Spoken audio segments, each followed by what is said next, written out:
कवि सम्मेलन देख देख के घर की शीला देवी को शेर व शायरी का बुखार चढ़ गया था। अब वो सीधे मुंह किसी को जवाब ही नहीं देती थी। उनके पति और उनका बेटा तो काम करने घर से बाहर चले जाते थे और उनकी शायरी झेलनी पड़ती थी बहू रेणु को। अब सास बोलती नहीं, अर्ज करती थी, संदूक पे रखी संदूक, संदूक में रखे झुमके, बहू झुमके निकाल के दे मेरे, कहाँ लगा रही है ठुमके।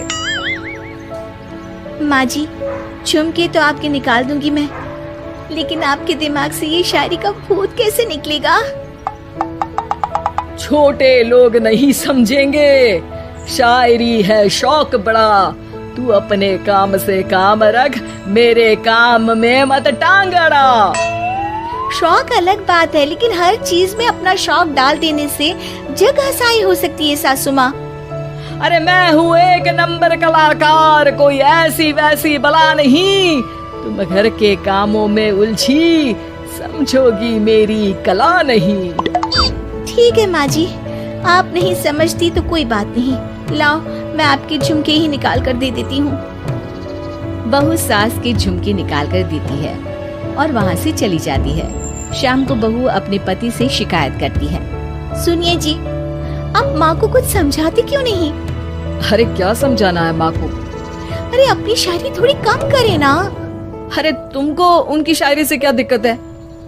अरे मुझे नहीं, पर पड़ोस में सब लोग हंसते हैं, कहते हैं बुढ़ापे में लोग सठिया जाते हैं, लेकिन शीला जी तो शायर हो गई हैं। अरे लोगों का काम है कहना, लोगों की बातों का क्या टेंशन लेना। अरे वाह, मैंने भी शेर कह दिया, वाह वाह वाह वाह। देख लो, तुमसे किसी ने कहा नहीं और तुम्हारे सामने कोई माँ की बुराई नहीं करता तो तुमको फर्क नहीं पड़ रहा। अरे तुम खामखा की बात का बतंगड़ बना रही हो। चलो चाय बना कर ले आओ मेरे लिए, साथ पियेंगे, कोई ढंग की बातें करेंगे। रेणु चाय बनाने लगती है। पहले वो अपने पति को चाय देती है, फिर सास को और आखिर में अपने ससुर को। लेकिन वो देखती है कि ससुर जी कुछ परेशान से हैं। क्या हुआ ससुर जी, कोई बात हो गई है क्या? अरे तेरी सास बात बात पे शायरी करती है। कल मैंने पूछा कि खाना खाया तो तेरी सास ने क्या जवाब दिया पता है? अरे गलती की और आरोपी ने कोड़े खा लिए फटाफट, खाना तो नहीं पर पकोड़े खा लिए झटाझट। अब बता क्या जवाब दूं इस बात का? वो तो सभी से शायरी में ही बात कर रही हैं। मुझे भी समझ में नहीं आता कि क्या करूं मैं। बेटा उसको उसी की भाषा में जवाब देना पड़ेगा। मैं तो आम बातचीत में भी उसके सामने कुछ नहीं बोल पाता, शायरी में क्या बोलूंगा भला। ससुर ने जैसे ही कहा कि उसको उसी की भाषा में जवाब देना पड़ेगा, बहू को ये बात जच गई। अगले ही दिन वो शायरी की कुछ किताबें लेकर आई और शायरी की प्रैक्टिस करने लगी ताकि सास को उन्हीं की भाषा में जवाब दे सके। उसने दिन रात एक कर दिए। एक दिन सब साथ में बैठकर टीवी देख रहे थे, तभी रेणु सबके लिए बिरयानी बनाकर लाती है, लेकिन सास को बिरयानी भाती नहीं। कौवा करता काऊ काऊ, चिड़िया बोलती ची ची, इतना खराब बिरयानी बनाई है कि मुंह से निकले छी छी। बस इसी मौके का तो बहू को इंतजार था, क्योंकि अब बहू सास को उसी की भाषा में जवाब देने के लिए तैयार थी। माँ जी, हमको अपनी ये बेकार शायरी ना सुनाइए, जैसी भी बनी है बिरयानी चुपचाप खाइए।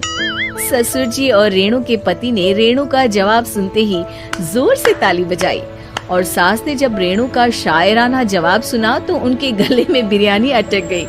बहू ने एक और शायरी का तीर छोड़ा।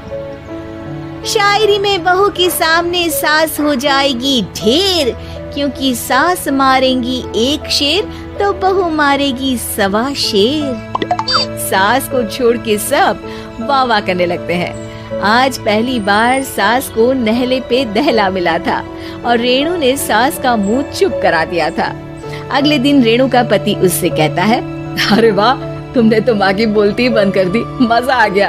अब मेरे लिए कुछ बना दो, खाकर मैं काम पर चला जाऊं। शायरी ही है मेरा जीवन, वही करूंगी जी भर के। नौकरानी रख लो कोई, काम नहीं करूंगी मैं घर के।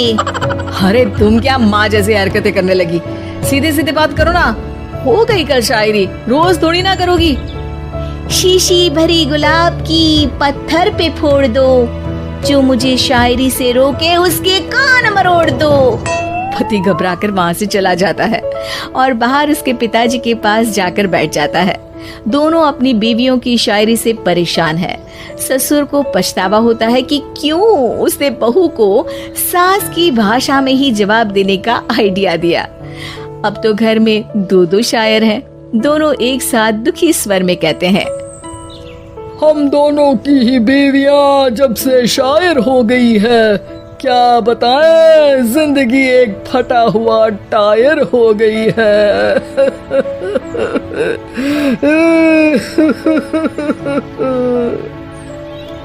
हम दोनों की ही बीवियां जब से शायर हो गई है, क्या बताए जिंदगी एक फटा हुआ टायर हो गई है।